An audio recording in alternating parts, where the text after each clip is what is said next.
नमस्कार, मैं हूं रंजीत कुमार और शुरू हो चुका है क्लियर कट।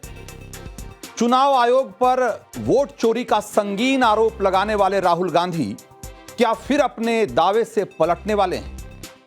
क्या राहुल ने कल फिर जानते बूझते हुए देश की जनता में भ्रम फैलाने की कोशिश की है और फिर अपनी जिम्मेदारी से बचने के लिए, या यूं कहिए कि अपनी गर्दन बचाने के लिए जानबूझकर एक चोर रास्ता छोड़ गए हैं?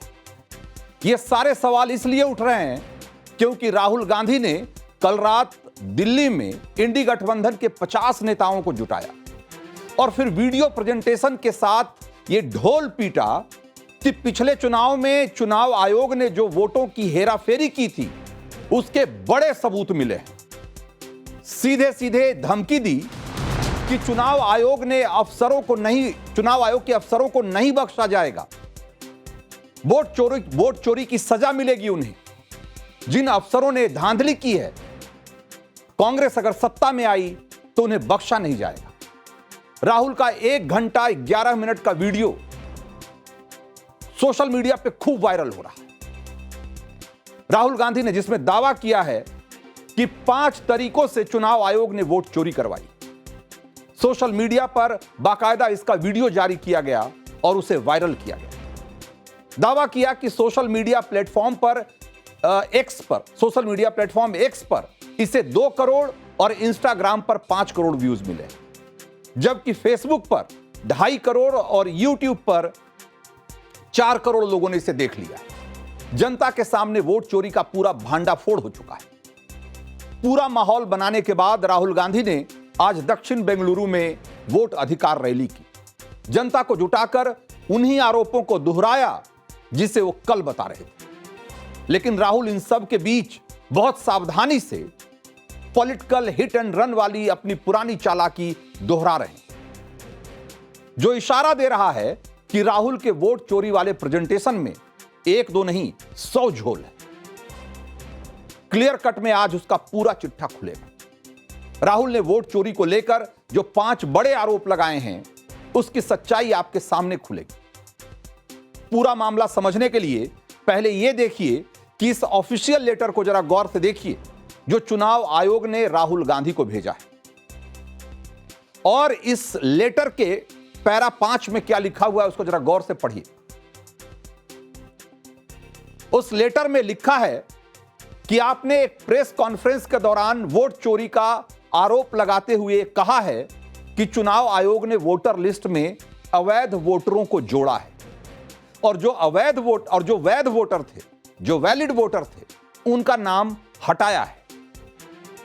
रजिस्ट्रेशन ऑफ इलेक्शन रूल्स 1960 की धारा 23B के तहत आपको उन सभी वोटरों के नाम चुनाव आयोग को देना चाहिए ताकि आपके आरोपों के मुताबिक जरूरी कार्रवाई की जा सके। यह बात चुनाव आयोग ने कही है। ये आरोप सही हैं, इसकी पुष्टि करते हुए आप कागज पर अपनी दस्तखत के साथ शपथ पत्र दीजिए, क्योंकि रजिस्ट्रेशन ऑफ इलेक्शन रूल्स 1960 के मुताबिक वोटर लिस्ट में गड़बड़ी करने का फर्जी आरोप लगाना एक बड़ा अपराध है। ऐसा करने पे भारतीय दंड संहिता की धारा 227 के तहत सजा हो सकती है। अब आप जानना चाह रहे होंगे कि चुनाव आयोग ने लेटर राहुल को कब भेजा। वोट चोरी का वीडियो सोशल मीडिया पर डाले जाने के सिर्फ 39 मिनट बाद यह लेटर चुनाव आयोग ने राहुल को भेजा है और तब से 20 घंटे से ज्यादा का समय गुजर चुका है, लेकिन चुनाव आयोग के पास राहुल का हलफनामा अभी तक नहीं पहुंचा, शपथ पत्र अभी तक नहीं पहुंचा है। राहुल छोड़िए, कांग्रेस के किसी भी नेता का, कांग्रेस भी छोड़िए, इंडी गठबंधन के भी किसी नेता का नहीं, कोई हलफनामा, कोई शपथ पत्र नहीं पहुंचा कि जो राहुल ने आरोप लगाए हैं वो सही है। इसीलिए सवाल उठ रहा है कि वोट चोरी का आरोप लगाकर जनता में माहौल बनाकर क्या राहुल अपने आरोपों से पलटने वाले हैं एक बार फिर से? और यह अंदेशा इसलिए है क्योंकि वोटर लिस्ट में फर्जीवाड़े का आरोप गलत साबित होता है तो राहुल पर कानूनी कार्रवाई की जा सकती है। जेल जाने से लेकर संसद सदस्यता रद्द होने की स्थिति बन सकती है। तो क्या राहुल इसलिए चुनाव आयोग को हलफनामा देने से बच रहे हैं? राहुल तो चुनाव आयोग की चिट्ठी पर चुप्पी साधे हैं। लेकिन जब यही सवाल प्रियंका गांधी से किया गया तो उन्होंने क्या कहा, जरा उसको सुनिए, सारा माजरा आपकी समझ में आ जाएगा। तो एफिडेविट क्यों चाह रहे हैं? तो इतना बड़ा खुलासा किया है, अगर ये सब है, मान लो अगर अनइंटेंशनल गलती है तो आप उसको इन्वेस्टिगेट करिए। आप वोटर लिस्ट दे क्यों नहीं रहे हैं? आप इन्वेस्टिगेट कर क्यों नहीं रहे हैं? उसके बजाय आप कह रहे हैं कि एफिडेविट साइन करके दो। इससे बड़ा ओथ क्या है जो हम सदन में लेते हैं? इससे बड़ा इस देश में कोई भी ओथ है नहीं है। वो ओथ तो लिया हुआ है, पब्लिक में सब कुछ कह रहे हैं, दिखा रहे हैं आपको कि देखिए 40,000 फर्जी वोट हैं, 10,000 पता नहीं जो भी है, उनके आंकड़े मुझे याद नहीं है, बट जो भी 11,000, 1 लाख से ज्यादा एक असेंबली में, एक विधानसभा के अंदर। आप समझ सकते हैं जो चुनाव लड़ता है वो समझता है इस बात को। विधानसभा का चुनाव और उसमें 1 लाख आपने फर्जी वोट डाल दिए, तो जहां आप वोट, जहां जो जीते आप कहेंगे वही जीतेगा। स्पष्ट है, उससे कम चाहिए होते हैं विधानसभा में।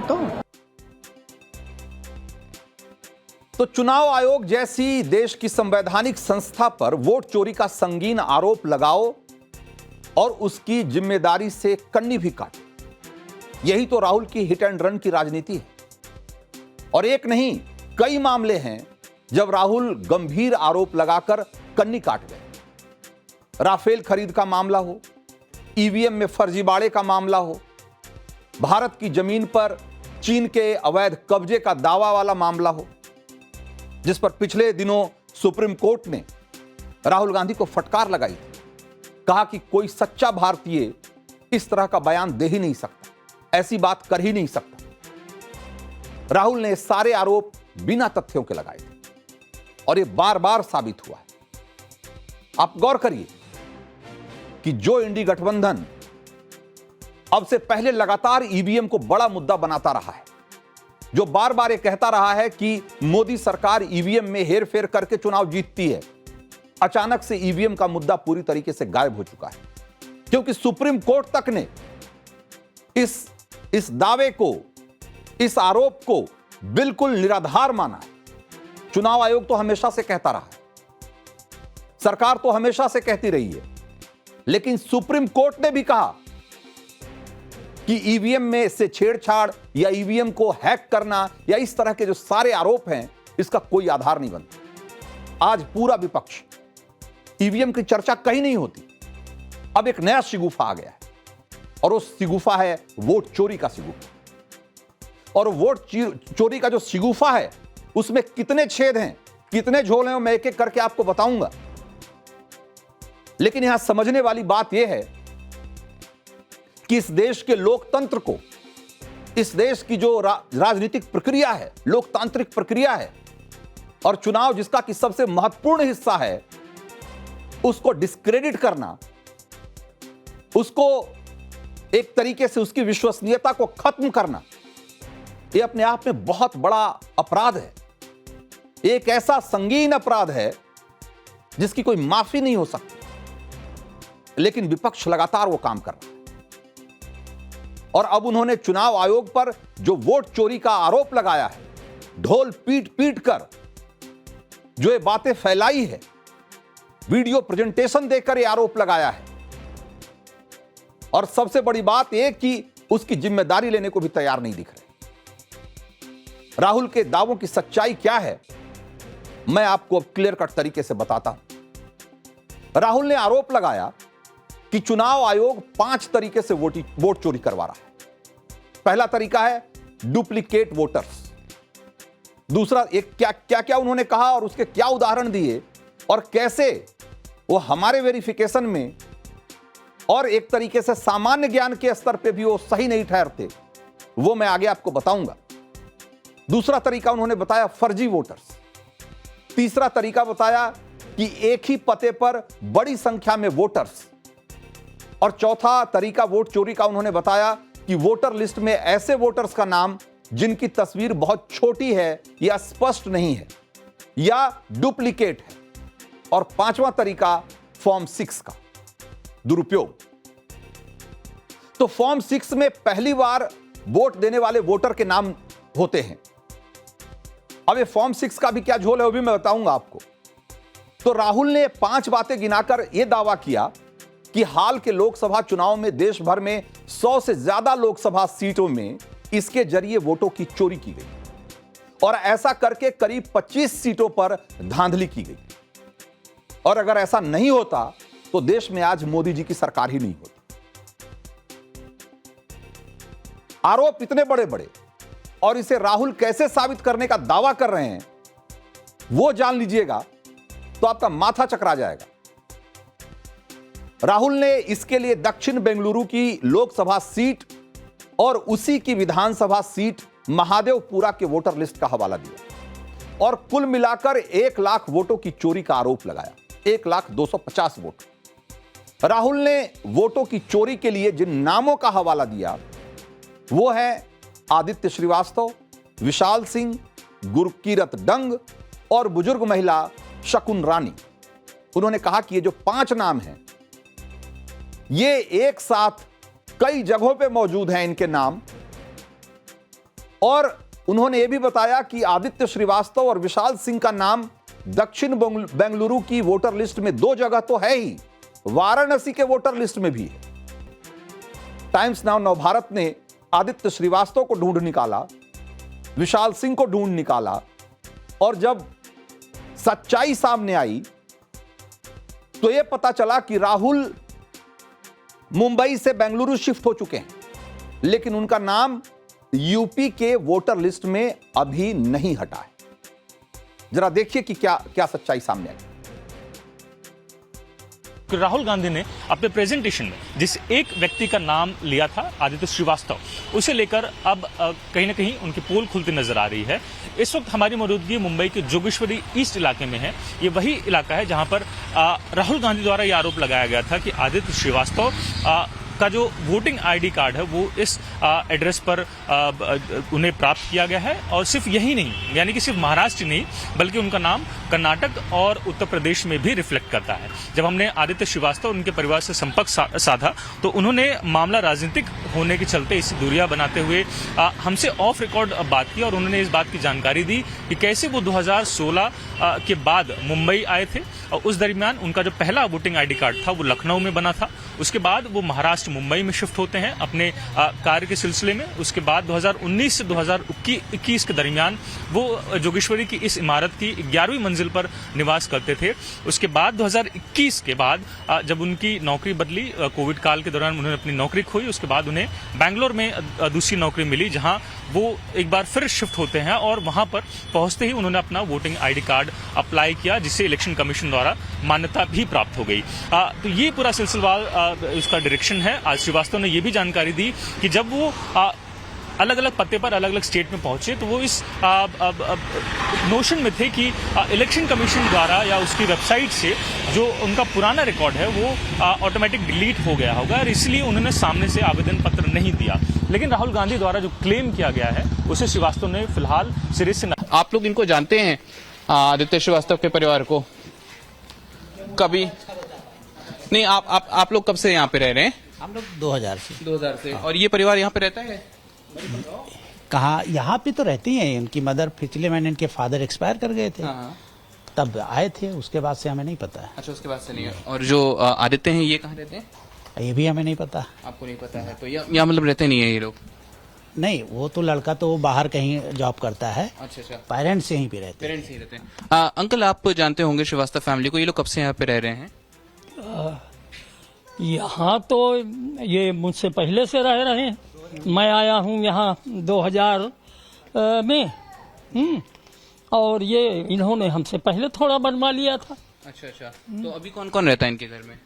अब इस समय तो मेरी समझ में उनकी मिसेज ही रह गई थी, वो तो एक्सपायर हो गए भी 1 महीना पहले। अच्छा। हाँ। और जो आदित्य का नाम है, आदित्य हैं, वो कहाँ रहते हैं?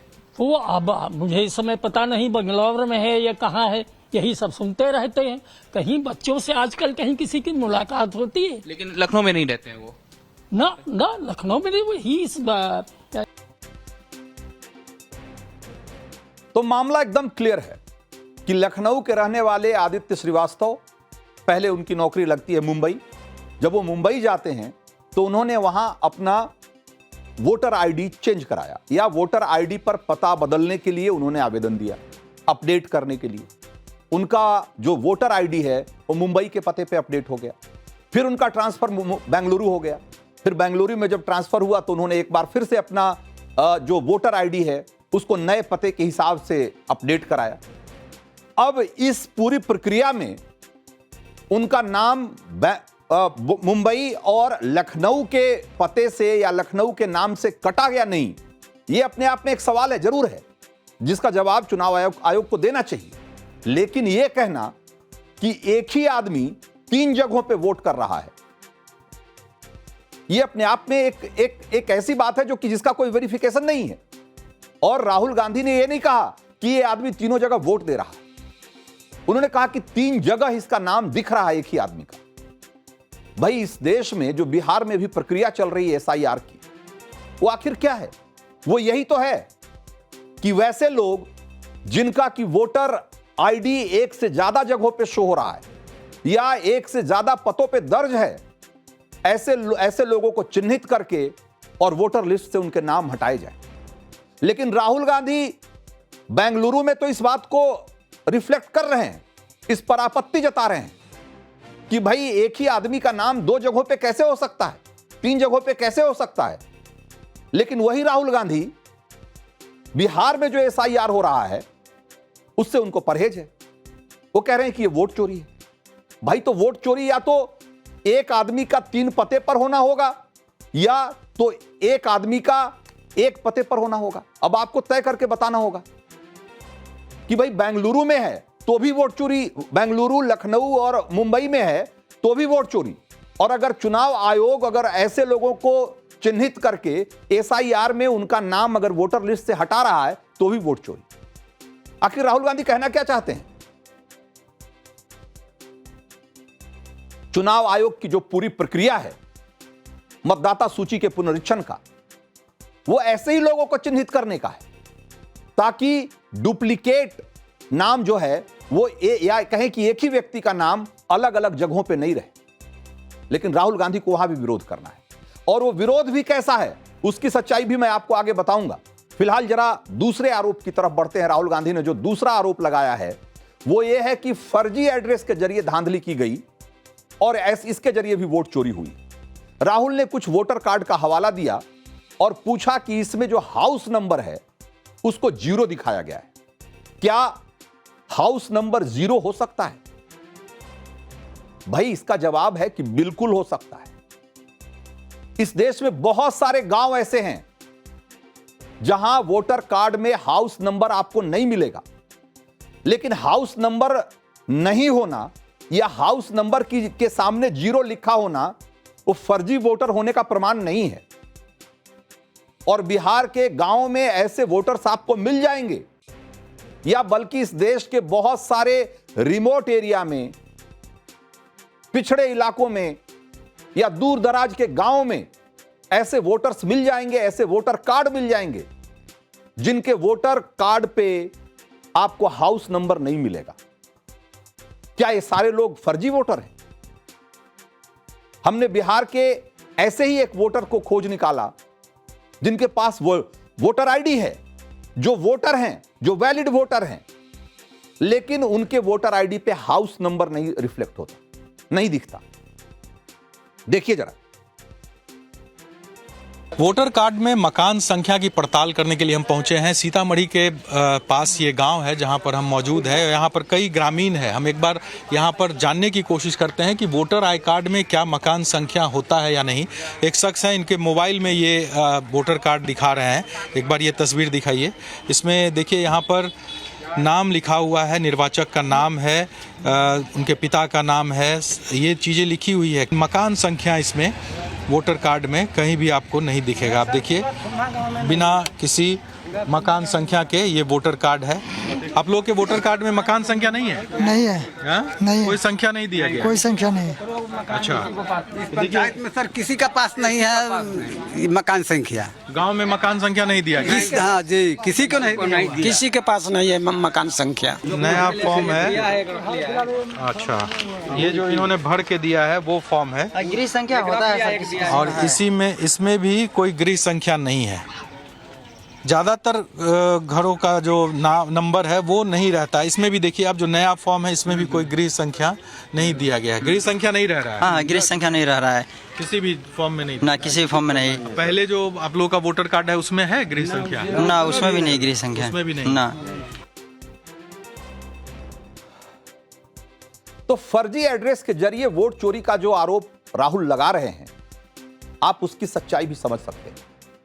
राहुल ये माहौल इसलिए बनाने की कोशिश कर रहे हैं ताकि साबित कर सके कि अब बिहार में भी चुनाव आयोग यही खेला करने वाला है, वहां भी वोट चोरी होने वाला है। राहुल और इंडी गठबंधन के दूसरे नेता एक खूब हल्ला मचा रहे हैं, लेकिन चुनाव आयोग में आज तक उन्होंने कोई आपत्ति नहीं जताई। चुनाव आयोग ने बाकायदा इसकी जानकारी सार्वजनिक करके उनसे पूछा है कि अगर आपत्ति है तो जताते क्यों नहीं है। आपको चुनाव आयोग की एक लिस्ट दिखाता हूं, जरा इसको देखिए। ये बिहार एसआईआर 2025 दैनिक बुलेटिन 1 अगस्त 2025 यानी कि दोपहर 3 बजे से 8 अगस्त सुबह 9 बजे तक का उन्होंने एक अपडेटेड लिस्ट दिया है। और इसमें यह कहा गया है कि ड्राफ्ट रोल के संबंध में शामिल करने और बाहर करने के लिए दावे और आपत्तियां जो प्राप्त हुई है, ये उसके बारे में ये इसमें है। कहने का मतलब कि जो पुनरीक्षण का काम चल रहा है, जो मतदाता सूची में संशोधन का काम चल रहा है, अगर उसको लेकर किसी आदमी का वोट उसमें जोड़ा गया है, किसी का नाम जोड़ा गया है या जोड़ा जाना चाहिए, या किसी का नाम गलत तरीके से हटा दिया गया है, तो उसमें आप, अगर आपकी कोई आपत्ति है तो आप दर्ज कर सकते हैं। और यह आपत्ति कौन दर्ज कर सकता है? ये आपत्ति जो पॉलिटिकल पार्टियां हैं, जो राजनीतिक पार्टियां हैं, उसके बीएलए होते हैं, बूथ लेवल एजेंट बोलते हैं उनको। तो जो बूथ लेवल एजेंट होते हैं वो सारी पार्टियों के होते हैं। और चुनाव आयोग ने कह रखा है कि भाई जो वहां जो सर्वे का काम चल रहा है उसमें बीएलओ के साथ बीएलए भी जा रहे हैं, यानी कि जो राजनीतिक पार्टियां हैं उनके प्रतिनिधि भी जा रहे हैं, बीएलए भी जा रहे हैं। और वो साथ साथ देख रहे हैं कि कहीं ऐसा तो नहीं हो रहा है कि चुनाव आयोग के जो अधिकारी, जिनको बीएलओ कहा जाता है, बूथ लेवल ऑफिसर, वो कहीं कोई गड़बड़ी तो नहीं कर रहे हैं, किसी का नाम गलत तरीके से तो नहीं हटा दे रहे हैं, किसी का फर्जी नाम तो नहीं जोड़ दे रहे हैं। यही देखने का काम है उनका। और जो बीएलए हैं बिहार में, उनकी संख्या भी लाखों में है, लाखों में। मतलब हर पार्टी के 10-20 हजार कार्यकर्ता, जो बड़ी पार्टियां हैं उसके 10-20 हजार कार्यकर्ता बीएलए के तौर पे काम कर रहे हैं। और आप ये जानकर हैरान रह जाएंगे, इस चिट्ठी को, इस आंकड़े को देखिए, और कि किसी भी पार्टी के, किसी भी राष्ट्रीय या क्षेत्रीय किसी भी पार्टी के किसी भी बीएलए ने आज तक जो पुनरीक्षण का काम चल रहा है उसमें एक भी आपत्ति नहीं जताई है, एक भी आपत्ति किसी तरह की, कि हां भाई फला गांव में फला आदमी का नाम गलत जोड़ दिया गया, या ये फला गांव में फला आदमी का नाम जो है वो गलत तरीके से काट दिया गया। ऐसा कोई एक भी आपत्ति नहीं प्राप्त हुई है। गौर कीजिए, जरा उस लिस्ट को नीचे लाइए, मैं दिखाना चाहता हूं, ऊपर से जरा नीचे लाइए एक बार फिर से उसको। तो इसमें देखिए, आम आदमी पार्टी, इसके जाहिर सी बात है छोटी पार्टी है, वहां मौजूदगी बहुत कम है, सिर्फ एक बीएलए है वहां, तो जाहिर सी बात है चलो कोई बात नहीं है। उसके 7 दिनों में जो है ना, उनमें जो है ना किसी भी तरह की जो प्राप्त, यहां जो देख रहे हैं आपत्तियां, कि कितनी आपत्तियां प्राप्त हुई है, कितने डिस्प्यूट आए हैं, 0। चलिए, आम आदमी पार्टी छोटी पार्टी है। बहुजन समाज पार्टी, ये भी बहुत छोटी पार्टी है, बीएसपी, चलिए 74 बीएलए हैं इसके, फिर भी इससे भी 0। लेकिन जरा देखिए भारतीय जनता पार्टी 53,338। खैर, भारतीय जनता पार्टी तो एसआईआर का विरोध कर भी नहीं रही है, तो चलिए मान लिया हमने कि वो विरोध नहीं कर रही है, तो 1 मिनट के लिए हमने मान लिया कि उनकी तरफ से 0 आपत्ति है, उनकी कोई आपत्ति नहीं है, कोई बात नहीं, चलो भाई वो तो समर्थन में है ही। लेकिन जो लोग एसआईआर का विरोध कर रहे हैं, जो एसआईआर के नाम पर संसद नहीं चलने दे रहे, जो एसआईआर को वोट चोरी का नया नाम दे रहे हैं, और जो एसआईआर को कह रहे हैं कि लोकतंत्र की हत्या है, वो पार्टियां क्या कर रही है उनको जरा देखिए। भारतीय कम्युनिस्ट पार्टी मार्क्सवादी, 899 इनके बीएलए हैं, एक भी आपत्ति नहीं, इनके सामने भी 0 है। इंडियन नेशनल कांग्रेस, राहुल गांधी जिन्होंने वोट चोरी का नया कॉन्सेप्ट निकाला है, एसआईआर को वोट चोरी बताने का, वो इंडियन नेशनल कांग्रेस, इनके कितने हैं? 17,549, 17,500 बीएलए हैं। और 17,500 बीएलए में एक भी बीएलए ने कोई आपत्ति नहीं जताई, किसी ने डिस्प्यूट नहीं किया, किसी ने नहीं कहा कि यह नाम गलत तरीके से जोड़ दिया गया या हटा दिया गया है। उसी ढंग से नेशनल पीपुल्स पार्टी, चलिए खैर छोटी पार्टी, आगे आइए और राज्य की पार्टियां जरा दिखाइए, आरजेडी वगैरह का जरा दिखाइए। ये देखिए, ये कम्युनिस्ट पार्टी ऑफ इंडिया, ये जो एमएल है, सीपीआई-एमएल जिसको बोलते हैं, वो देखिए, इसके भी करीब 1500 बीएलए हैं, जीरो आपत्ति, किसी ने कोई आपत्ति नहीं की। जनता दल यूनाइटेड, चलिए इसको छोड़ दीजिए, हालांकि 36,500 इसके बीएलए हैं, मान लीजिए कि चूंकि ये तो बीजेपी और ये दोनों साथ हैं, तो चलिए इन्होंने नहीं किया, इनकी भी जीरो आपत्ति है, किसी ने आपत्ति नहीं की। लेकिन मान लीजिए कि सत्ता में, हटाइए, छोड़िए, इनकी बात ही क्या करना। जरा राष्ट्रीय जनता दल देखिए, आरजेडी, जो अगेन तेजस्वी कह रहे हैं कि भाई ये तो बड़ा जुलूम हो रहा है। राष्ट्रीय जनता दल, कितने इसके सबसे ज्यादा अगर किसी के बीएलए हैं तो आरजेडी के हैं, कितने हैं? 47,506, 47,500 बीएलए पूरे बिहार में हैं, और पूरे बिहार में एसआईआर चल रहा है, और इन्होंने भी जीरो आपत्ति की। भाई अगर आपको कोई दिक्कत है एसआईआर से, तो क्यों नहीं आपत्ति जता रहे? जताना चाहिए ना, बताना चाहिए ना कि ये वोट चोरी हो रहा है, ये गलत हो रहा है, लेकिन हो नहीं रहा है, सिर्फ माहौल बनाया जा रहा है। और वैसा ही माहौल राहुल गांधी बना रहे हैं, जैसे कि उन्होंने एक चौथा आरोप क्या लगाया वोट चोरी का, कि एक ही पते पर बहुत से वोटरों के नाम दर्ज हैं और वहां वोटर तो है नहीं। वो कह रहे हैं कि भाई ये सब फर्जीवाड़ा है। लेकिन राहुल जो कह रहे हैं वो सही है, लेकिन इसका मतलब ये नहीं है कि वहां वोटों की चोरी हुई, फर्जीवाड़ा किया गया है। दक्षिण बंगलुरु के महादेवपुरा का ही उदाहरण ले लीजिए, जिसका उदाहरण उन्होंने दिया। इस विधानसभा क्षेत्र में अप्रवासियों की बहुत बड़ी संख्या है, बहुत बड़ी संख्या में लोग वहां जाकर रहते हैं। बाहर से नौकरी, रोजगार, काम धंधे की तलाश में अलग अलग राज्यों से लोग वहां आकर रहते हैं, टिकते हैं। जाहिर है कि वहां बहुत सारे लोग अपना वोटर आईडी भी बनवाते होंगे, ताकि उनको स्थानीय मानकर रोजगार मिल जाए। राहुल का यह आरोप ऐसे में सही नहीं है, क्योंकि वो हकीकत जानते हैं कि यह प्रवासी वोटर महादेवपुरा में बड़ी तादाद में रहते हैं और रोजगार की तलाश में आते हैं और वोटर आईडी बनवाते हैं। अब सपोज करिए कि मेरे पास एक फ्लैट है एक ऐसे इलाके में जहां पर की बड़ी संख्या में अप्रवासी, जहां से कि देश के दूसरे इलाकों से लोग आकर रहते हैं, नौकरी पेशा करते हैं, कोई इंडस्ट्रियल इलाका है, वहां पर मेरे पास एक फ्लैट है जिसमें 4 कमरे हैं। सपोज करिए, मैं एक उदाहरण दे रहा हूं, और उस 4 कमरे में 2-2 लोग रहते हैं, यानी कि 8 लोग रहते हैं। चूंकि भाई बहुत अस्थायी नौकरी तो होती नहीं, जो छोटी मोटी नौकरियां होती है फैक्ट्री वगैरह की, तो उसमें लगातार उसमें लोग आते जाते रहते हैं, 5 साल में, 8 साल में, यानी कि एक चुनाव से लेकर दूसरे चुनाव तक का ही लीजिए, यानी 5 ही साल लीजिए। 5 साल में बहुत मुमकिन है कि उस पते पे 20 नहीं 50 लोग आकर रह कर जाएं। भाई एक कमरे में अगर 2 लोग भी रह रहे हैं तो 8 आदमी रह रहे हैं एक ही समय में, और 5 साल में हो सकता है कि वो 5 बार बदल भी जाए, तो 40-50 लोग उसमें 5 साल में बड़ी आसानी से उस पते पे रह सकते हैं। और जो उस पते पे रहेंगे तो वोटर आईडी भी तो उसी पते पे बनाएंगे ना। तो अगर वोटर आईडी बन गया एक ही पते पे, तो इसमें कौन सी बड़ी बात हो गई? किराए पे रहने वाले लोग अपना पता अपडेट कराते हैं। हां, अगर वो एक वहां रहते नहीं हैं और वोट दे रहे हैं, या एक ही समय में 2 जगह वोट दे रहे हैं, तो यह निश्चित रूप से धांधली है, यह निश्चित रूप से अपराध है। और ऐसे ही अपराधों से निपटने के लिए तो एसआईआर हो रहा है, जिसका राहुल गांधी विरोध कर रहे हैं।